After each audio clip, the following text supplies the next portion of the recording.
Next topic is depression in freezing point. कल हमने discuss किया था boiling elevation in boiling point, क्वथनांक में उन्नयन। कौन सा टॉपिक चल रहा है? Colligative properties. कॉलिगेटिव प्रॉपर्टीज जिसको हम बोलते हैं अणुसंघ के गुणधर्म। अणुसंघ के गुणधर्म किसके ऊपर डिपेंड कर रहे हैं?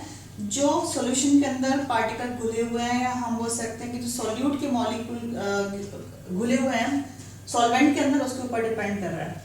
तो कॉलिगेटिव प्रॉपर्टीज में किस किस के बारे में बात की थी? Lowering in vapour pressure, osmotic pressure, elevation in boiling point, ये एंड इसके बाद जो नेक्स्ट प्रॉपर्टीज है it is a depression in freezing point. Depression in freezing point का मतलब ये है कि कोई भी सॉल्वेंट जो अपने नॉर्मल टेम्परेचर पर जम रहा है या फ्रीज हो रहा है, अगर आप उसके अंदर सॉल्यूट डाल दोगे या विलेय उसके अंदर मिला दोगे तो उसका जो फ्रीजिंग पॉइंट है वो कम हो जाता है। इसको हम बोलते हैं depression in freezing point. Elevation in boiling point में उल्टा देखा था आपने, जस्ट अपोजिट फैक्टर थे कि आपको जो सॉल्वेंट है वो एक प्रॉपर टेम्परेचर, हमने एग्जांपल लिया था वाटर का। वाटर 100 डिग्री सेंटीग्रेड पे बॉयल होता है, लेकिन अगर आपने वाटर के अंदर सोल्यूट डाल दिया है, आपने शुगर डाल दिया, आपने NaCl डाल दिया, तो उसका बॉइलिंग पॉइंट बढ़ जाता है। तो बढ़ना मतलब एलिवेट होना, this is called elevation in boiling point. लेकिन फ्रीजिंग पॉइंट के केस में उल्टा है। अगर आप सिंपल वाटर ले रहे हैं, वाटर जो है फ्रीज हो रहा है 0 डिग्री सेंटीग्रेड पर फ्रीज हो रहा है, लेकिन अगर आपने उसके अंदर सॉल्ट डाल दिया है या शुगर सॉल्यूशन डाल दिया है या ग्लूकोज डाल दिया है, तो उस केस में उसका जो फ्रीजिंग पॉइंट है 0 डिग्री सेंटीग्रेड से और नीचे चला जाएगा। तो ये इसकी यूटिलिटी क्या है कि कुछ कंट्रीज में टेम्परेचर बहुत कम होता है, तो जो फ्यूल होता है ना, फ्यूल को लिक्विड फॉर्म में रखने का यही तरीका है कि उसके अंदर ऐसा सोल्यूट ऐड करते हैं जो कि इंजन को हार्म ना करे। तो डिप्रेशन इन फ्रीजिंग पॉइंट, इसको हम एक ग्राफ से समझ सकते हैं। एक ग्राफ ड्रॉ किया वेपर प्रेशर, वाष्प दाब और टेम्परेचर के बीच में, ताप के मध्य। आप देख सकते हैं यहाँ पर भी हमने 3 तरह के आप लाइन देख रहे हैं यहाँ पर, एक x है, एक y है और एक z है। x लाइन क्या रिप्रेजेंट कर रही है? सॉल्वेंट लिक्विड को रिप्रेजेंट कर रही है। y किसको रिप्रेजेंट कर रही है? सॉल्यूशन 1 को। और z किसको रिप्रेजेंट कर रही है? सॉल्यूशन 2 को। Clear? Solvent liquid, solvent liquid हम यहाँ एग्जांपल ले रहे हैं वाटर का। वाटर किस पर फ्रीज हो रहा है? x पर, ठीक है। इसके करस्पॉन्डिंग टेम्परेचर TF है। आपने एलिवेशन बॉइलिंग पॉइंट के अंदर देखा था कि TV कहाँ था? यहाँ पर, और यहाँ पर TV था, इधर T1 था, इधर T2 था। फ्रीजिंग पॉइंट के केस में ग्राफ है अब टोटली चेंज हो रहा है। आप देख सकते हैं कि यहाँ पर जो सॉल्वेंट है उसका जो टेम्परेचर है सबसे ज्यादा है, जिसको हमने TF से रिप्रेजेंट किया है। तो TF is the freezing point of solvent. अगर हम एग्जाम्पल लें वाटर का, तो इट इज 0 डिग्री सेंटीग्रेड। उसके बाद सॉल्यूशन 1, उसके अंदर मैंने सॉल्यूट मिलाया है। सॉल्यूट उसका एक पर्टिकुलर अमाउंट, सपोज मैंने 1 ग्राम उसमें मिक्स किया है, उस केस में उसका फ्रीजिंग पॉइंट क्या हो गया? T1। तो जहाँ पर जो विलायक था TF टेम्परेचर पर जम रहा था, अब वो TF टेम्परेचर पर न जम के किस पर जम रहा है? T1 पर। इस तरह से जो सॉल्यूशन 2 के अंदर हमने सेम सॉल्यूट का ज्यादा अमाउंट ले लिया, या फिर हम डिफरेंट सॉल्यूट ले सकते हैं, दूसरा विलेय ले सकते हैं। तो ये जो सॉल्यूशन 2 है ये क्या रिप्रेजेंट कर रहा है कि किस पर फ्रीज हो रहा है? T2। क्लियर? तो सॉल्यूशन 1 सॉल्वेंट, सॉल्यूशन 1, सॉल्यूशन 2, ये 3 जो लाइनें हैं ये क्या क्या रिप्रेजेंट कर रही हैं? सबसे ज्यादा टेम्परेचर हमें किसके लिए चाहिए? सॉल्वेंट के लिए चाहिए। उससे कम हमें चाहिए सॉल्यूशन 1 के लिए चाहिए। एंड जो सेकंड है वो कौन सा है? Solution 2, T2 temperature. क्लियर? इस ग्राफ को हमने इंडिकेट किया x, y, z और x, d, e लाइन से। तो आप देख सकते हैं ZE अपॉन YD, ये किसके बराबर माना है हमने? XE अपॉन XD के बराबर। ZE जो है वो क्या है? TF माइनस T2, ये TF माइनस T2। YD कितना है? TF minus T1। XC को रिप्रेजेंट किया है P माइनस P2 से, और XD है P माइनस P1। P क्या है? एटमॉस्फेरिक P कौन सा है? P पर्टिकुलर प्रेशर है जिसके ऊपर सॉल्वेंट फ्रीज हो रहा है। P प्रेशर और TF टेम्परेचर पर सॉल्वेंट फ्रीज हो रहा है। P1 प्रेशर है, P1 दाब, और T1 ताप पर सॉल्यूशन 1 फ्रीज हो रहा है। P2 प्रेशर और T2 ताप पर सॉल्यूशन 2 फ्रीज हो रहा है, हम कह सकते हैं जम रहा है। ठीक है, तो हम इसको इस इक्वेशन की फॉर्म में रिप्रेजेंट करते हैं। ZE upon YD equal to XE upon XD। इसको हम फर्दर मान सकते हैं कि ZD किसके बराबर है? TF माइनस T2, और YD किसके बराबर है? TF minus T1। Similarly XC किसके बराबर है? P minus P2, P minus P1 के बराबर। TF माइनस T2 को हमने क्या लिया? Delta T2। TF minus T1 को क्या लिया, डेल्टा T1 लिया, this equal to delta P2 upon delta P1। Finally हम क्या कह सकते हैं कि delta TF is directly proportional to delta P। तो डेल्टा TF क्या होगा, चेंज इन टेम्परेचर, तो delta TF is change in temperature and delta P is the change in pressure. आप देख सकते हैं डेल्टा TF क्या बता रहा है, डिप्रेशन एंड फ्रीजिंग पॉइंट, किससे रिलेटेड है ये, वेपर प्रेशर से रिलेटेड है। अब डेल्टा P हम कह सकते हैं लोअरिंग इन वेपर प्रेशर, जो डेल्टा P अपॉन P से इंडिकेट कर रहे थे वो किसके ऊपर डिपेंड करता है, it is depend on n equal to n plus n। तो यहाँ पर n क्या, number of moles of solute, और n प्लस n किसका है, सॉल्यूशन के मोल है, जिसमें ये सॉल्यूट है सॉल्वेंट के।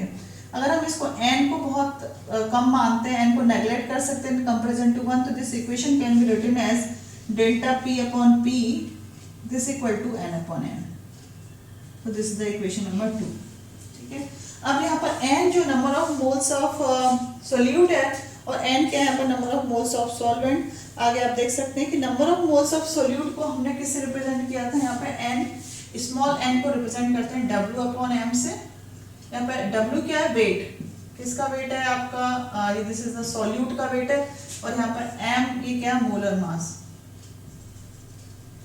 सिमिलरली आप ये देखेंगे n, कैपिटल N क्या है, यहाँ पर आप n देख सकते हैं, n w upon m, it is the weight of solvent divided by molecular mass। तो इस तरह से हम क्या कर सकते हैं, delta P upon P, delta P इस इक्वेशन को लिख सकते हैं delta P upon P this equal to n को लिख सकते हैं W upon m divided by capital W upon m। आपको क्या चाहिए, m means molecular mass of solute, तो with the help of this you can find out molecular mass of solute। indirectly हम कह सकते हैं कि डेल्टा P यह किससे रिलेटेड है, डेल्टा TF से। तो यहाँ हम लिख सकते हैं delta TF is proportional to n upon n into P। Delta TF is proportional to n upon P। Same आप डेल्टा TF इक्वल टू, अगर इसको प्रोपोर्शनलिटी कांस्टेंट में लगाएंगे आप लिख सकते हैं यहाँ पर 1000 Kb क्या था, मोलर एलिवेशन कांस्टेंट। तो जिस तरह से Kf क्या हो गया, molar depression constant, and it is written as 1000 Kf W upon m upon W divided by m upon W। तो इस तरह से Kf कौन सा कांस्टेंट है, P इज कांस्टेंट, P क्या है, सॉल्वेंट का vapour pressure of solvent, vapour pressure of solvent is constant. Proportionality के साइन को हटाएंगे तो यहाँ पर प्रोपोर्शनलिटी का कांस्टेंट रहेगा। तो आपने P को कांस्टेंट माना है, N को कांस्टेंट माना है अपने यहाँ पर, और प्रोपोर्शनलिटी के साइन को कांस्टेंट माना है। अगर हम 1 लीटर सॉल्यूशन के बारे में बात कर रहे हैं तो उस केस में जो डेल्टा TF है, depression in freezing point, it is written as delta TF equal to 1000 Kf W upon m upon W।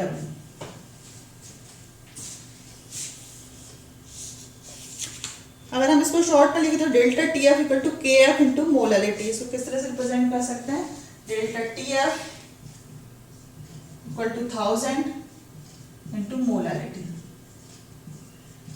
इस तरह से हम डेल्टा TF की वैल्यू फाइंड आउट कर सकते हैं।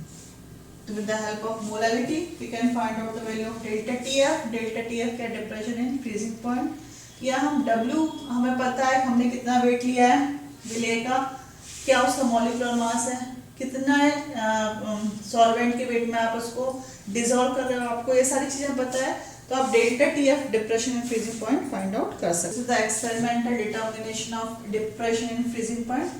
आप देख सकते हैं इसके अंदर एक ट्यूब है जिसके अंदर फ्रीजिंग मिक्सचर भरा हुआ है, ये स्टिरर है जो कि इसके टेम्परेचर को कांस्टेंट रखता है।